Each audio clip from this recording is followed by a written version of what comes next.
বিএনপির চেয়ারম্যানের দায়িত্ব নিলেন তারেক রহমান। রাতে দলের স্থায়ী কমিটির বৈঠকে সর্বসম্মতিক্রমে এ সিদ্ধান্ত নেওয়া হয়।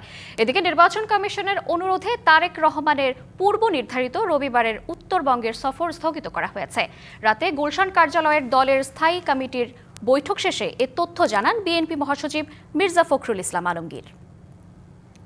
গঠনতন্ত্র অনুযায়ী দলের ভারপ্রাপ্ত চেয়ারম্যান জনাব তারেক রহমান চেয়ারম্যানের দায়িত্ব গ্রহণ করায় সন্তোষ প্রকাশ করেছে। জনাব তারেক রহমান আগামী 11 জানুয়ারি 2026 থেকে জাতীয় নেতা মৌলানা আব্দুল হামিদ খান ভাসানী ও 2024-এর ছাত্রগণ অভ্যুত্থানে শহীদ আবু সাইদ সহ অন্যান্য শহীদদের প্রতি শ্রদ্ধা জানানোর জন্য তাদের কবর জিয়ারত এবং কিছু পারিবারিক দায়িত্ব পালনের জন্য দেশের উত্তরাঞ্চলের কয়েকটি জেলা সফর করবেন বলে সিদ্ধান্ত নেওয়া হয়েছিল। নির্বাচন কমিশনের অনুরোধে বাংলাদেশ জাতীয়তাবাদী দলের চেয়ারম্যানের এই সফর স্থগিত ঘোষণা করা হয়েছে।